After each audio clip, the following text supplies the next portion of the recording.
Exactamente. Muchas gracias. Está conectado ya el candidato presidencial de Apruebo Dignidad, Gabriel Boric, que está, como decíamos, en una actividad en el centro de la ciudad de Santiago, donde va a lanzar una plataforma para que la ciudadanía pueda participar del programa de gobierno. Gabriel, ¿cómo está? Muy buenos días. Hola Iván, muy buenos días al panel, un gusto estar con ustedes acá desde esta plaza en donde estamos efectivamente haciendo actividades de participación para que los vecinos y vecinas puedan aportar a nuestro programa y podamos mejorarlo y que les haga sentido, pues que se sientan parte. Es raro esto porque faltan 7 domingos exactamente para la elección y todavía como que el programa está en construcción. Si uno vota por usted, ¿por qué programa va a votar de aquí al 21 de noviembre? ¿Cuál es el verdadero programa de gobierno? Bueno, nosotros hemos planteado ideas bastante claras en las reformas que queremos estructurales en Chile, terminar con el sistema de AFP y avanzar hacia un modelo que entregue pensiones dignas, que entregue efectivamente seguridad social. Queremos terminar con la lógica de la salud para ricos y pobres y eso significa un seguro único de salud. Vamos a, por cierto, apoyar a la Convención Constitucional, fomentar y profundizar el proceso de descentralización. Tuve una reunión con todos los gobernadores y gobernadoras hace poco en el Biobío, en donde nos comprometimos a eliminar la figura del delegado presidencial. Hemos hablado de la importancia de migrar del actual modelo de desarrollo extractivista y contaminante hacia uno de características más descentralizadas, que reparta de mejor manera la riqueza, que sea verde, mediante la creación, por ejemplo, de un Banco Nacional del Desarrollo, apoyo a las pymes, y todo eso está detallado y lo pueden encontrar. Y invito a la gente que nos está mirando en participa.borichpresidente.cl para que puedan ver también los ejes de nuestro programa en los que estamos trabajando. Ya, perfecto. Si yo también vi esa página web, la pregunta es, entonces, esta participación ciudadana, ¿qué incidencia tiene en el programa o es más bien marginal? No, tiene incidencia porque los programas no pueden ser una suerte de tabla escrita en piedra que no se modifican según la realidad y según las opiniones. Nosotros vamos a hacer un gobierno que actúe en función de la evidencia. Y la evidencia se construye con datos y se construye también con las opiniones que tiene la gente que va a vivir los efectos de las políticas públicas que queremos impulsar. Entonces, las campañas no son solamente para que el candidato hable, las campañas también son para que el candidato y los candidatos en general escuchen y aprendan de la sabiduría que hay también en el pueblo. Nosotros tenemos un programa, un horizonte claro que le hemos planteado al país, con eso ganamos la primaria y hoy día estamos mejorando y complementando aquello. Oiga, el cuarto retiro, que fue un tema esta semana, dejó magulladas todas las candidaturas presidenciales, también la suya en un sentido. Le pregunto, ¿qué debería hacer el único senador del Frente Amplio, Juan Ignacio Latorre, cuando llegue este proyecto a discutirse en la sala del Senado? ¿Tiene que aprobar a pesar de que lo más probable es que el proyecto vaya sin los bordes, sin los resguardos que usted propuso sin éxito en la Cámara de Diputados? Mira, hoy día en el Senado nosotros tenemos un 2% de representación. Lo que nosotros vamos a hacer en el Senado es lo que intentamos hacer en la Cámara de Diputados, que es aprobar el cuarto retiro por un lado y hacer todo lo posible para que los efectos en materia de desigualdad sean controvertidos en el proyecto. Y eso es lo que hemos estado trabajando. Nosotros hemos señalado de que creemos que los más ricos, tal como el caso de Sebastián Sichel lo evidencia muy claramente, digamos, tienen que pagar impuestos, tienen que contribuir de mejor manera a evitar la desigualdad y eso es lo que vamos a sostener en todas las instancias que quedan. Ya, pero como no tienen la fuerza política para hacerlo, como dice usted, tienen el 2% de la representación en el Senado, incluso un poquito menos, no, un poquito más, ¿cómo lo van a hacer? Porque es bien poco probable que consigan ponerle esos bordes. ¿Igual lo van a aprobar? Bueno, tenemos que ver cuál es la discusión que se da en el Senado. Hoy día no están los votos para aprobarse el cuarto retiro en el Senado. Y por lo tanto tiene que haber una discusión respecto de cómo viabilizar para que sea posible sin que tenga los efectos negativos que se han planteado en el debate público. Y eso es lo que a nosotros nos interesa participar, porque ¿qué es lo que es importante en esto? Hay mucha gente en Chile, y esto a mí me ha tocado verlo recorriendo el país, que sigue necesitando de apoyo. Que siguen necesitando apoyo tanto por causas estructurales de las diferencias de la economía chilena como producto de la pandemia. ¿Qué es lo que tenemos que hacer entonces? Escuchar a esa gente y poder entregar las ayudas que necesiten para que nadie se quede atrás, pero a la vez tratar de minimizar los efectos en desigualdad que tienen políticas de estas características. Nosotros hemos señalado que lo importante y lo de fondo es cómo avanzamos hacia un sistema de seguridad social que entregue pensiones dignas. Eso es algo que debiera ser el centro, Iván, eso debiera ser el centro del debate de todas las candidaturas y ojalá que seamos capaces de avanzar no solamente en la discusión de retiro, sino de cómo tenemos un sistema que sea solvente de largo plazo y que no esté afecto a la disputa electoral del día a día. Quiero que hablemos al tiro de su propuesta de reforma de pensiones, pero déjeme una cosa que acaba de decir. Cuando hay una situación económica desmedrada, producto de situaciones estructurales de la economía, de la desigualdad, en fin, de lo que usted sugería en su respuesta, ¿es legítimo solucionar ese problema estructural, ese problema económico estructural, con fondos de pensiones? Es indeseable, pero si llegamos acá es justamente porque a este gobierno le costó mucho entender la magnitud y transversalidad de la crisis. Y cuando el candidato del gobierno, Sebastián Sichel, celebraba el bono de 65.000 pesos que se le entregaba a la gente cuando estaba en pandemia... Es que no le estoy preguntando por eso. Iván, es que el problema es que el tema de los retiros no lo instalamos nosotros. Esto no fue una decisión ni es algo que dé placer hacer. Nosotros siempre hemos sostenido de que tenemos que buscar soluciones estructurales para mejorar la distribución de la riqueza en Chile. No, por eso, y ya, no solamente para mejorar la distribución de la riqueza, sino para entregar un sistema de seguridad social. Ese es mi punto, y ahí es lo que vamos a trabajar, y por eso hemos hecho propuestas para avanzar hacia un sistema que sea solidario, que sea público, que entregue pensiones dignas, que tenga un pilar no contributivo, un pilar contributivo y un pilar vamos a hacer detalle al tiro, pero solo para despejar el punto. Cuando hay un problema económico de desigualdad estructural, como usted lo mencionó, ¿es legítimo usar los fondos de pensiones para solucionarlo? Yo creo que es indeseable y desgraciadamente fue la única solución que quedó a la mano producto de la incompetencia de este gobierno a la hora de entregar las ayudas que se necesitaban para poder enfrentar la crisis que trajo asociada a la pandemia. Ahora, yo espero que logremos, había una entrevista, Andrea Repeto, lo mencionaba hoy día en una columna, si no me equivoco, en el Mercurio. Sí, que es importante que logremos que hayan ciertos temas de políticas públicas que logremos disociarlas de los ciclos electorales, porque el sistema de pensiones es muy complejo, porque sus efectos no se ven en el corto plazo, se ven en el largo plazo y se sostienen. Y por lo tanto hay muy pocos incentivos en términos electorales para poder actuar con responsabilidad. Y nosotros queremos actuar con responsabilidad en esto.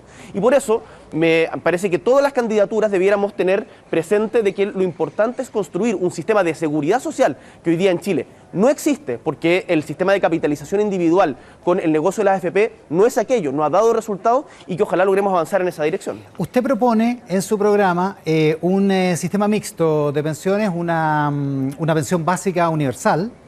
No sé con qué alcance, pero sí con un presupuesto más o menos importante, de inversión pública importante, y de ahí en adelante un segundo piso, por decirlo de alguna manera, que esté compuesto por el ahorro del trabajador o por, en el caso de los trabajadores nuevos, por su contribución a un sistema básicamente solidario. Así funcionaría un sistema, el sistema que usted propone. Y un tercer piso de ahorro voluntario para quienes puedan hacerlo y quieran mejorar su pensión. De ahorro voluntario. Y en el caso, y para despejar el punto, en el caso de los ahorros actuales, ¿esos ahorros van a seguir siendo propiedad de los trabajadores, van a seguir siendo administrados por quien el trabajador decida? Por quien el trabajador decida, y yo quiero ser muy claro en esto porque se instalan campañas del terror y he visto a algunos candidatos en medio difundiendo noticias falsas. Nosotros no vamos a tocar ni un peso de los ahorros de los trabajadores. Esos ahorros le pertenecen a los trabajadores y así va a quedar, y no vamos a en ningún caso ni sorpaso ni metida de mano. Se respetan totalmente los ahorros de los trabajadores. Esa es nuestra convicción profunda y le quiero entregar tranquilidad a la gente respecto a ese tema. Si los trabajadores que están en este momento en el sistema, después hablamos de los nuevos, pero los que están ahora en el sistema quieren seguir teniendo su plata en una AFP para que se les administre, ¿se les va a permitir? Va a haber un periodo de transición en donde se va a permitir aquello, pero las AFP van a dejar de tener un rol en el sistema en régimen. Porque van a dejar de recibir las cotizaciones nuevas, digamos. Y van a dejar de existir en el mediano plazo. Nosotros queremos terminar con las AFP y con la lógica de el negocio que existe en torno a lo que debiera ser un sistema de seguridad social. En ese sentido, hemos revisado profundamente experiencia comparada, el caso de Polonia, el caso de Suecia es bastante interesante, y además los países que siguieron este ejemplo pionero de Chile de privatizar totalmente la lógica de los fondos de pensiones y hacerlo de una manera individual, en donde es básicamente ráscate con tus propias uñas, y eso hemos visto que hoy día no ha dado resultados, porque el promedio de las pensiones en Chile, Iván, tú lo sabes, es de 288.000 pesos, para las mujeres es de 207.000 pesos, y los promedios sabemos que esconden realidades que hacia abajo son mucho más terribles. Disímiles, sin duda. No funciona, sencillamente el sistema de AFP no funciona. Ahora, no es el único problema, y esto es importante también conversarlo para no hacer como el cherry picking. ¿Por qué? Porque el problema de esto es que los sueldos en Chile son muy bajos, el mercado laboral también es parte del problema de las bajas pensiones. Entonces ahí es importante cómo fomentamos industria en Chile. Chile se ha desindustrializado, perdón. En los últimos 20 años ha bajado cerca de un 10% el peso de la industria en Chile. Entonces nosotros estamos promoviendo también desde nuestro programa un impulso a ciertas industrias en donde avancemos a una nueva industrialización del país. Eso también es importante porque diversifica las fuentes económicas y distribuye de mejor manera la riqueza. Ahora, Iván, todo esto no lo vamos a poder hacer seguro en 4 años.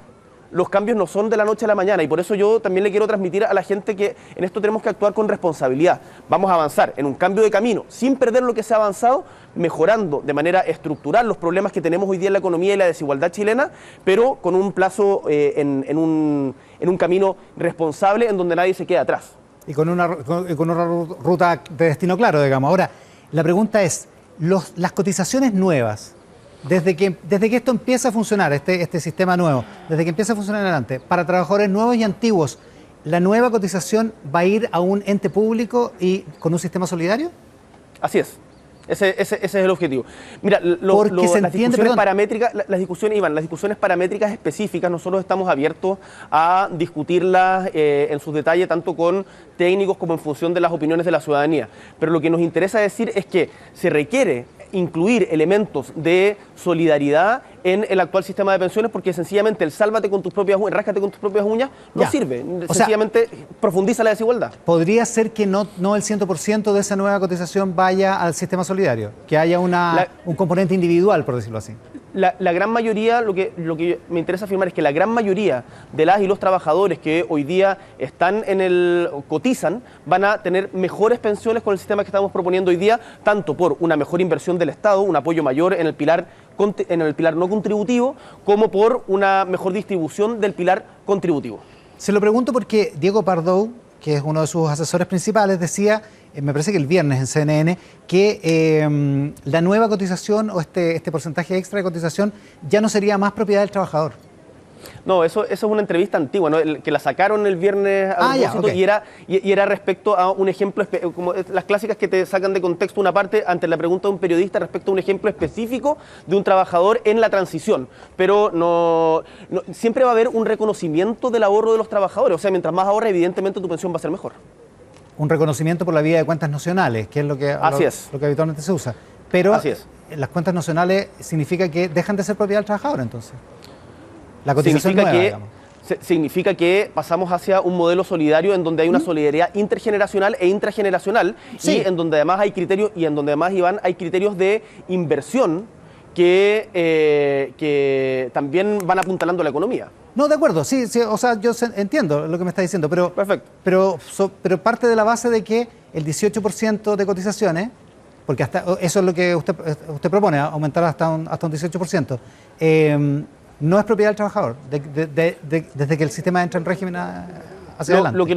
Mira, el modelo que nosotros estamos proponiendo, Iván, va, y según todos los estudios que hemos hecho y en función de la experiencia comparada que tenemos, va a poder entregar mejores pensiones y esa es la tranquilidad que yo le quiero dar a los chilenos y chilenas. El punto es que necesitamos migrar porque el actual no funciona. Y, por supuesto, eso tiene que ser de manera responsable, pensando en el largo plazo, sacándolo ojalá de los ciclos electorales y ojalá podamos dar va a estar también vinculado con el debate constituyente de seguro, pero ojalá podamos resolverlo pronto porque las pensiones no pueden seguir esperando. Y ahí, una última cosa, respecto a la reforma corta de pensiones. Nosotros estamos disponibles para mejorar en particular la PBS, la pensión básica solidaria. O sea, acá esto no se puede tratar de hacerle zancadillas como todo lo que propone el gobierno es malo, todo lo que proponemos nosotros es bueno. No, uno tiene que saber ver qué cuestiones apuntan en la dirección correcta. La reforma es muy pequeñita, es muy marginal la mejora que tiene, pero nosotros estamos disponibles para, en la reforma corta, mejorar la pensión básica solidaria actual. ¿Sabe por qué le pregunto? No es por ser majadero, sobre la propiedad de los fondos y todo, porque es raro que todo su colectivo, Apruebo Dignidad, haya votado a favor del cuarto retiro, que lo que hace es subrayar de manera superlativa la propiedad de los fondos, versus lo que está proponiendo como sistema para el futuro, un sistema solidario donde la propiedad de esos fondos se diluye. Esa propiedad pasa a ser solidaria. Sí, lo entiendo, Iván, y el tema de los retiros es una cuestión que ha sido excepcional en producto de la crisis que hemos vivido, producto de la falta de ayudas y apoyos del gobierno a tiempo, y tenemos que pensar, lo más importante es cómo construir un sistema que sea sostenible y sustentable en el tiempo. Yo no diría que la lógica de los retiros tiene que ser la regla. Oiga, ya que estamos en el cuarto retiro, usted el 11 de marzo es presidente de la República, hagámonos esa idea. Y el 12 de marzo, Pamela Giles... Muchas gracias. El 12 de marzo, Pamela Giles le pone en el Congreso un proyecto de quinto retiro, o sexto retiro, al que vayamos a esa altura. ¿Qué hace usted como presidente? ¿no? Hay una elección todavía en el Distrito 12 también pendiente, así que ya, yo bueno, espero que... ya. Son dos supuestos en una sola pregunta. Está haciendo dos supuestos, compañero. No, mira, yo insisto, quiero insistir, lo importante es que vayamos al problema de fondo. Si se siguen desfondando los ahorros de los trabajadores, va a ser imposible construir una seguridad social. O sea, usted como presidente se opone. Por eso, la lógica que ha propuesto Sichel de si se aprueba el cuarto voy por el 100, me parece que es tremendamente errada y es algo, bueno, muy poco serio y yo creo que todos estamos de acuerdo en eso. Ya, pero Gabriel Boric, presidente, ¿qué hace si le meten en el Congreso un proyecto de reforma para hacer un nuevo retiro? Vamos a trabajar en conjunto con los parlamentarios. Yo espero que no solo apruebe Dignidad, sino con todos los sectores progresistas y ojalá desde una perspectiva de bien común con todos los sectores políticos para que la importancia sea en un nuevo sistema de pensiones que garantice pensiones dignas y no seguir en la lógica del desfonde de los ahorros de los trabajadores. Otro de los temas de la semana, Gabriel, ha sido el tema de migraciones. Y ahí ha habido mucha discrepancia con algunos aspectos que estaban en su programa, pero que ahora ya no aparecen. Entre otros, esta proposición de darles una especie de agregar a los migrantes, independientemente si son regulares o irregulares, al Banco de Vivienda Protegida y a los programas de vivienda humanitaria, una cuestión que ahora ya no está en el programa. ¿Cuál es exactamente la proposición que usted hace en materia de migraciones y en ese aspecto en particular? Mira, Iván, respecto a este tema, los datos son bastante claros. Yo acá tengo un gráfico que se hizo en función del Servicio Jesuita de Migrantes en base a datos pedidos por transparencia a la Policía de Investigaciones. Que no sé si se alcanza a ver en la cámara, ¿sí? Sí, se ve. Lo que se puede ver acá es que las cifras no mienten en esto. El gran empuje para el aumento de la migración se dio el 2018 con la visita de Piñera a Cúcuta. Ahí se da el empuje. Entonces, que el gobierno de Sebastián Piñera esté hoy día culpando al gobierno anterior y además al que vendrá, sin asumir su responsabilidad respecto a la crisis migratoria, me parece de una desfachatez y una irresponsabilidad tremenda. Oye, ¿qué es lo que hemos dicho nosotros respecto a eso? Estamos como el cuento de los fenicios. Yo no le estaba preguntando por el gobierno. Pero me está preguntando por migración y para poder hablar de migración tenemos que hablar también de cómo se genera este problema. Entonces, yo te voy a responder respecto al tema de vivienda.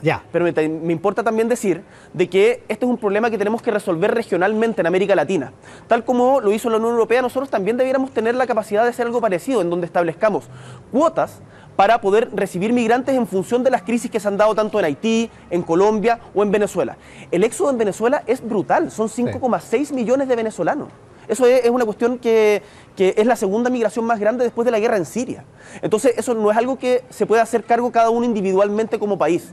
Tenemos que verlo y yo voy a impulsar un diálogo regional para que podamos abordarlo como en Latinoamérica. Ahora, en materia de vivienda, ¿qué es lo que hemos dicho nosotros? Primero, vamos a actuar con seriedad, con responsabilidad y en función de las condiciones que tenemos en Chile también. Hoy día en nuestro país, hay un déficit de 600.000 viviendas. Por lo tanto, esta minuta del gobierno que se hace con fondos públicos, además tremendamente irresponsable, en donde dice que nosotros le queremos regalar casa a migrantes, no solamente es totalmente falsa, sino que es de una también desfachatez impresionante. Lo que nosotros hemos dicho es que los migrantes van a poder ingresar en la fila a la postulación de viviendas que hoy día tiene un problema muy grande. Y por lo tanto, hoy día se están construyendo del orden de las 20.000 casas al año, entre 20 y 25.000, teniendo un déficit de 600.000. Es el momento hoy día, 2021, en Chile, en que tenemos más campamentos desde 1997. Entonces, afirmar así livianamente de que nosotros vamos a regalar casas es totalmente falso y yo invitaría a los candidatos que andan difundiendo estas mentiras que nos pongamos un poco más serios en torno al drama humano que significa la migración y al drama humano que significa la falta de vivienda en Chile. Pero para entender la casuística, un migrante que está en situación irregular puede ponerse a la fila en el caso de, por ejemplo, un servicio social como una vivienda o puede ponerse a la fila en otro tipo de prestaciones que el Estado entrega? Yo creo que hay que distinguir respecto a las situaciones humanitarias, por ejemplo, atención de salud, en donde me parece que es un derecho humano ineludible que cualquier persona que lo necesite pueda acudir a un servicio de salud y educación, por ejemplo. Y para poder garantizar esos derechos básicos, creo que tenemos que tener esa discusión internacional que proponía yo. El tema de la vivienda es mucho más largo, es mucho más complejo porque las viviendas no se hacen así. Las viviendas no se construyen con esa facilidad y por lo tanto no va a poder ser resuelto en un 2x3. Y tenemos que resolver el problema estructural de la falta de vivienda digna que tenemos en Chile. En particular, la región metropolitana hoy día está absolutamente colapsada y tiene muy poco margen de crecimiento. respecto a el uso de suelo. Entonces tenemos que pensar también cómo incentivamos en regiones, ciudades más integradas, y lo que nosotros estamos planteando, insisto, no va a poder resolverse de un año para otro o de un día para otro. Estos son procesos de largo plazo en los que ojalá lo asumamos como política de Estado. Oiga, déjeme devolverlo al tema del programa. ¿Cómo está la incorporación de las ideas del Partido Comunista, del programa de Daniel Jadwe, de Chile Digno, en el programa de gobierno de Apruebo Dignidad y de su candidatura? Nosotros hemos tenido un proceso de diálogo permanente, lo comentaba mi compañera Camila Vallejo. Estamos en estas mesas de participación. Mira, no sé si se alcanza a ver al fondo, pero estamos en una plaza en el centro de Santiago con diferentes vecinos y vecinas para poder mejorar también el proceso de nuestro programa. Y el Partido Comunista, por cierto, está siendo parte de este proceso. Mira, yo entiendo las estrategias electorales y las estrategias de campaña. Nosotros también discutimos en torno a esos términos. Pero esta cuestión que hacen algunos de decir Boric es como tratan de pintar el fantasma del anticomunismo como si eso fuera a despertar las actitudes más viscerales. Pero lo que le dijo Yasna Proboste. Pero no solamente, no, y mira, no sé si viste la entrevista al señor Santa Cruz, este empresario. Sí, la entrevista en el Mercurio de hoy. El que manda Sichel. Ese, el gerente, no sé cómo le dicen ahora porque tienen como una empresa en el comando. Pero a mí me parece que es vergonzoso la lógica con la que hablan tratando de pintar al PC, que ha sido, que fue gobierno en el periodo pasado con Michelle Bachelet II, como si fuera una suerte de fantasma que se va a comer todo. Eso no es así, eso no es así. Basta de esas caricaturas, discutamos en torno a las políticas que estamos proponiendo. El PC es parte de nuestra campaña, como lo son miles de independientes que se están sumando día a día, también gente del Frente Amplio, de diferentes organizaciones sociales y políticas. Y yo lo que siento en la calle es que nuestra campaña va creciendo, y por eso le quiero mandar un mensaje también a quienes nos están escuchando, que nos apoyan. Tenemos que ser muy humildes, porque la elección en ningún caso está ganada. Hay que seguir trabajando, seguir escuchando y seguir estudiando para poder hacer estas transformaciones que queremos en Chile. Oiga, yo le pregunto desde la lógica al revés, digamos, encontrando que el Partido Comunista ha influido demasiado poco en su programa, que eso es lo que dicen. Es decir, ¿qué ideas del Partido Comunista están en su programa aceptadas? Pero lo que pasa es que con las fuerzas que componen la coalición que hoy día es Apruebo Dignidad, nos hemos venido encontrando en las luchas sociales hace mucho tiempo. Entonces, la descentralización, la perspectiva de género y feminista que han impulsado nuestras compañeras tanto del Frente Amplio, del PC, de los movimientos y organizaciones sociales. La lucha por la educación, por los derechos sociales, es algo que son ideas que han convergido hace mucho tiempo. Entonces, no es como que cada uno tenga ideas por separado y nos encontremos ahora y tengamos que ponernos a negociar. Hemos tenido algunas diferencias, por ejemplo, respecto a la progresividad de una reforma tributaria, a los plazos de una reforma tributaria. Y en eso nosotros hemos dicho, acá lo responsable es que avancemos progresivamente en un plazo de 8 años, porque no es posible hacer una reforma tributaria tan estructural como estamos planteando de un día para otro o en un solo periodo de gobierno. Y ahí lo que prima es lo que nosotros hemos planteado desde nuestra candidatura. Oiga, ¿y Daniel Jadwe?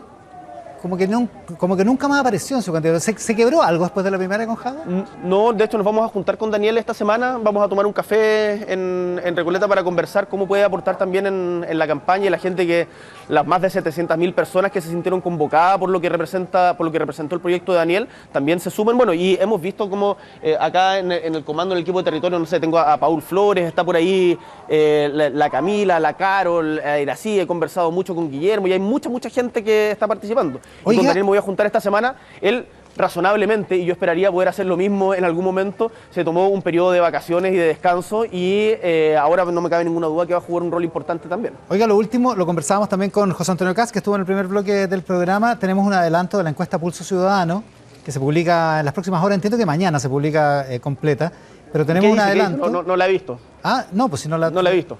No, pues si es un adelanto, por eso le digo. 19, me voy a contar una... 19,8 tiene usted.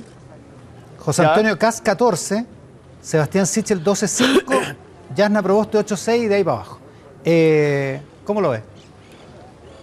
Mira, yo he aprendido, a mí en las encuestas me ha tocado estar arriba, estar abajo, se han equivocado mucho permanentemente, no nos daban ni un peso antes de la primaria, así que soy bien cuidadoso y quiero tener mucha humildad para ahora que nos toca estar arriba en las encuestas. Tenemos que seguir trabajando, y eso le digo a toda la gente que nos apoya, seguir trabajando. Ahora, me parece evidentemente peligroso que las candidaturas del gobierno, tanto la de Sichel como la de Kast, porque es muy claro que gente del gobierno también está apoyando a Kast, esta ultraderecha que le hace daño a la democracia siga subiendo como lo está haciendo, y ahí es importante que todas las fuerzas progresistas y democráticas pongamos un paralelo y podamos unirnos en el momento para poder enfrentar justamente lo que significa una candidatura de ultraderecha como la que representa el señor Guaripola. ¿Por qué dice que le hace daño a la democracia lo de Kast? Porque, mira, es básicamente lo mismo. Yo escucho a Kast cuando va, y se lo decía incluso el mismo Sebastián Sichel, cuando va a saludar a Bolsonaro y hace una apología de lo que significa Bolsonaro, que es un negacionista de las evidencias más básicas. Hoy día estaba proponiendo hablar, creo que estaba hablando de zanjas en el norte, muy parecido a la lógica de los muros que planteaba Trump. Se sigue... Mira, dame un segundo en esto. Yo no sé si has visto que los seguidores en particular en redes sociales de José Antonio Kast son tremendamente violentos, y yo quiero hacer un llamado de nuevo a nuestros seguidores que no caigan en ese juego, que no caigan en el juego de la violencia, los insultos. Discutamos con ideas, discutamos de manera firme, con convicciones, pero no caigamos en ese juego de los bots del señor Kast, que a mí me parece bastante preocupante si esa es la lógica con la que va a actuar en su campaña. El candidato presidencial de Apruebo Dignidad, Gabriel Boric, esta mañana, este mediodía ya en Mesa Central. Gabriel, muchísimas gracias por la gentileza. Que les vaya muy bien. Saludos acá. Chao, chao. Mediodía, 12:07, hacemos Mesa Central aquí en la pantalla del 13, en simultáneo con Tele 13 Radio, en todas nuestras plataformas. Hacemos una pausa y volvemos con nuestro panel de columnistas. Hablamos de actualidad y política esta mañana, aquí en Mesa Central.